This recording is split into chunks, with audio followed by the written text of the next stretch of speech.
এই সবের পিছনে যতটুকু সময় ব্যয় করে যে কোনো একটা কিছু বাদ দিলে যারা সিগারেট ধূম পায় তারা শুধু সিগারেটের টাকা দিয়ে বোন চালাই দেবে।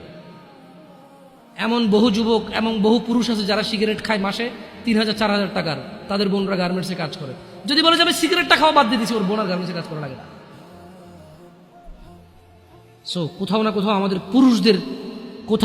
আমাদের পুরুষদের ব্যাখিয়ালি আছে, খামখেয়ালি আছে। আমাদের উদাসীনতা এবং আমাদের দায়িত্বহীনতাই মূল আমাদের দায়িত্বহীনতা হচ্ছে মূল কাজ। আমার মেয়ে, আমার বোন, আমার স্ত্রী, আমার মা, ওরা বের হয়, আমার অজান্তে বের হয় না, আমি ওদেরকে বাধ্য করেছি, দোষটা আমাদের উপরে আসবে।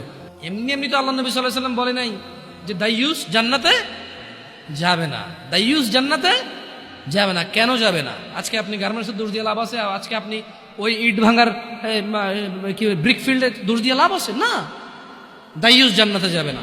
মনে রাখবেন, যুবক অবস্থায় এই জিনিসগুলো নলেজ রাখা ভালো। বিয়ে শাদীর আগেই কোন মহিলা যদি বেপরদার কারণে জাহান্নামে যায়, শুধু ও যাবে না, ওর সাথে কেউ না কেউ রিলেটেড থাকবে। পুরুষ কুড বি ফাদার, বাপ হইতে পারে, বড় ভাই হইতে পারে, তারপর হচ্ছে স্বামী হতে পারে। যদি ওর জাহান্নামে যাওয়ার রিজনই হয় বেপরদা, খোলামেলা চলাফেরা।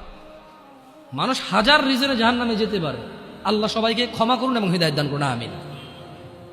হাজারটা রিজন আছে জাহান্নামে যাওয়ার, কিন্তু যদি কোনো মহিলা, এমন মহিলা যার বড় ভাই আছে, যার বাপ আছে, যার স্বামী আছে, আর ওদের থাকা অবস্থায় তার এমন একটা অন্যায়ের কারণে তার জাহান্নাম হয়েছে, যে অন্যায়টা হচ্ছে তার কি? খোলামেলা চলাফেরা, তার জানাবা বিচারের চলাফেরা, তার বেপরদা অশ্লীল চলাফেরা, তাহলে ওই মহিলা একা জাহান্নামে যাবে না, সঙ্গে কাউকে নিয়ে যাবে। এবার যে লোকটা সংশ্লিষ্ট সময়ে দায়িত্ববান ছিল সে যাবে সঙ্গে। এটা খুব সিম্পল লজিক, কিন্তু কান টানলে কি আসে? ওই মহিলা যদি সংশ্লিষ্ট